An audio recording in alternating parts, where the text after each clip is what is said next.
in biocode directed energy attacks that will only go and bioresonate with your body.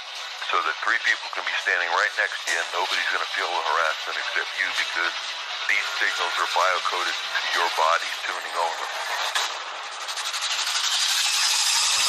Then they can send down EK, they can send down any symptom they want, because they're in full control of the bioresonance of your bioenergy.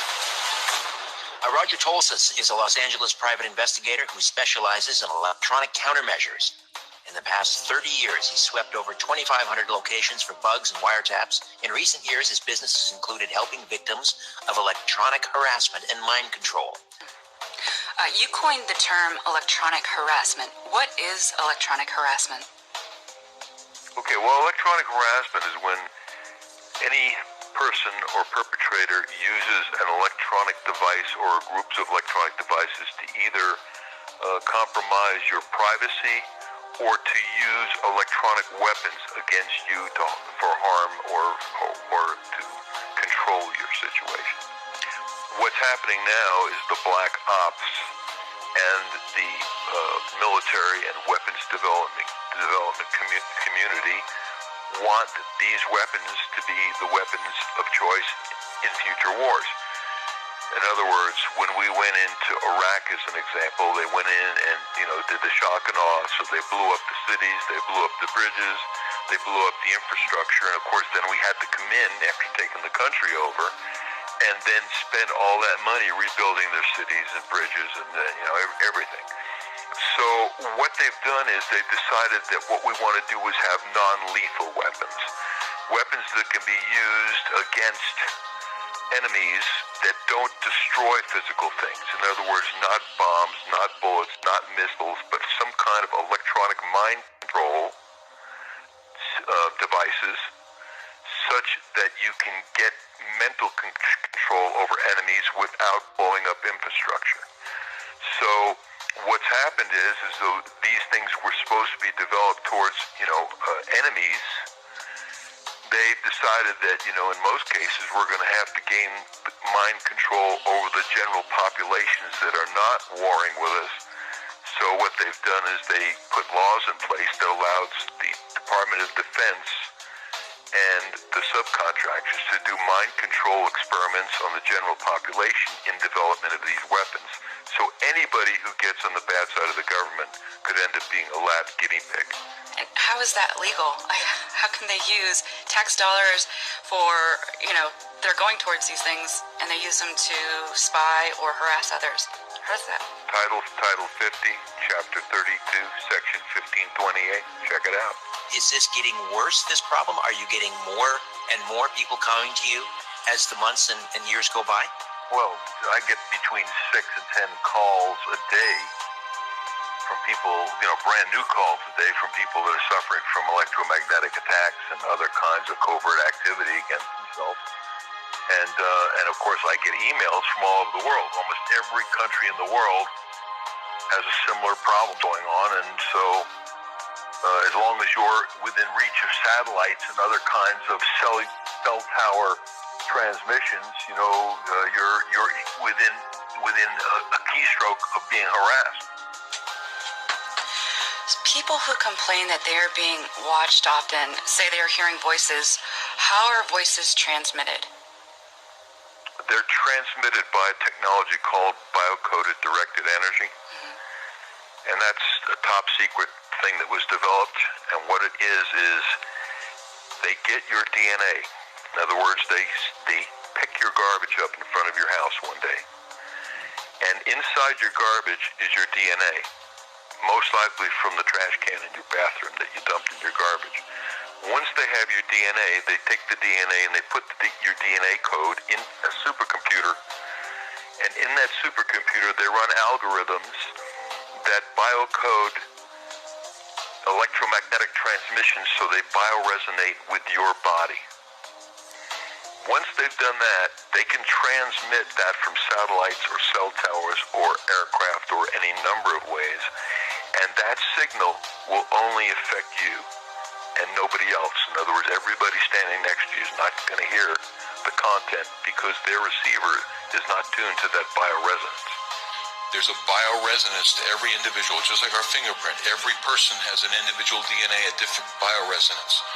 And so the original Stockland patent is on my website, where Stockland was able to go voice to skull with pulse transmissions in that 92. And then after the rest of the development went black ops. We don't really know what happened after that. We knew we could put voices to group people's heads. What they did, and I know from the Russian translation, from Cheryl Welsh, from reading all her translated psychotronic stuff from Russia, that they figured out how to biocode these microwaves so that it can attack specific individuals. They basically analyze your DNA, and they then use supercomputers to encode the signals. So just think of it this way. It's kind of like, let's say you have a cell phone and I have a cell phone, and they're the exact same model cell phone. Let's say it's, an LG cell phone, and you and I have the exact same ones, except your phone's programmed to your phone number, and mine is programmed to my phone number. And as those cell phones sit there, they listen to the control channel of the nearest tower. And the control channel is sending out codes so that if somebody wants to call you and they ring your number, and that tower will then put out your phone number on the control channel. And once your cell phone sees that control channel number, it wakes up because it recognizes that that's the number that it's associated with, and it sends a signal back to the tower saying, "I'm over here. Send the call through." So it's the encoding that's coming off on a microwave link that causes different phones to come alive based on their coding. So the biocoded directed energy is the same thing, except instead of phones, we got human bodies. What is the worst case that you've ever worked on where you saw this? What exactly was it like for this person? Most people consider themselves to be in hell, especially the ones that are getting voices that are instructing them to do things. A lot of times, most of the times, the voices are just demeaning, and they're attempting to shut the person off from their normal life flow and their normal friends and family, that kind of thing.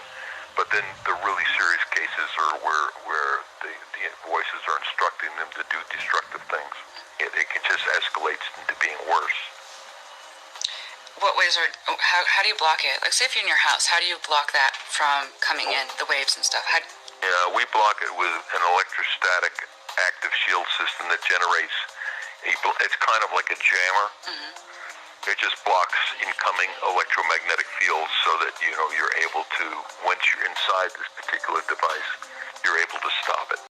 So if this is happening to them, what do you do? Like,